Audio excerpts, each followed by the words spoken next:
We should probably break dance. Yes! On chairs? On chairs? No. Yeah. No. I was gonna fall. We can't break dance on I was gonna chairs. fall into it. Oh, I look so tiny compared to you. There. Is that better?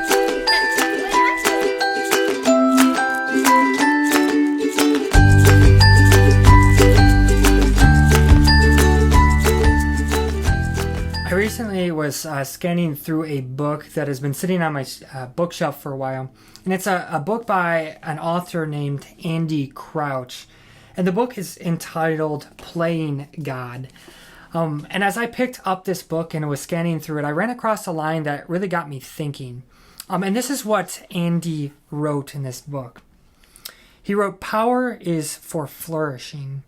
This means power is a gift worth asking for, seeking, and should we receive it, stewarding." The power is for flourishing. This means power is a gift worth asking for, seeking, and should we receive it, stewarding. And man, those words really got me thinking today. They really got me thinking about how we as humans generally see power. And as I was reflecting on this, it became pretty clear to me that we tend to have a pretty low view of power. Like, we seem to inherently know that the buck has to stop somewhere. And at the end of the day, someone has to be in charge for this world to function in any sort of orderly way. But our general view of power, or even those in power, can be belied with skepticism.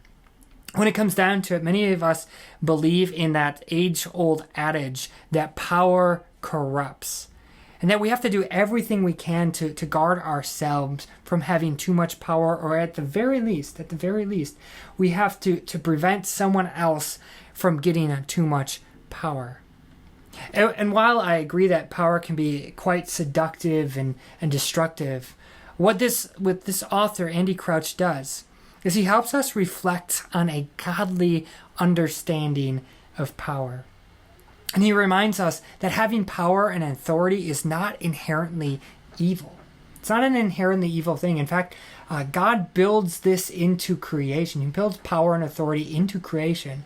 On the very first pages of the Bible, God himself explicitly gives power to Adam and Eve to rule over creation. This power given to humanity is God's good gift to humanity. That's what it is. It's God's good gift to humanity. And it's meant to be good and meant for the betterment of God's world. And so while this power certainly can be used for destructive means and destructive ends, it is still fundamentally a good gift from God, meant to be used for the betterment of his creation. But what this means for us is that we should be very cognizant of the power and authority that God has given to us. We should really be cognizant of that. That the positions that we've been placed into, the authority that we have, those things shouldn't be taken lightly, of course. But the positions of power and authority that you have, they are actually more than likely good gifts from God. Good gifts. That's what they are. And God's intention is for you and I to use that power, to use that authority to work good in God's creation. And I think that this is actually pretty helpful for us. It's a pretty helpful thing for us to be reminded of today. As our world continues to feel like things are kind of spinning out of control, we are reminded that God has given us good gifts to be used for the good in this world, including power and authority. And no, we won't make this world perfectly. We won't make this world perfect. And if you're a follower of Jesus, you know that already, that we won't make this world right. That's Jesus' job, ultimately. That's Jesus' job to ultimately make this world right again.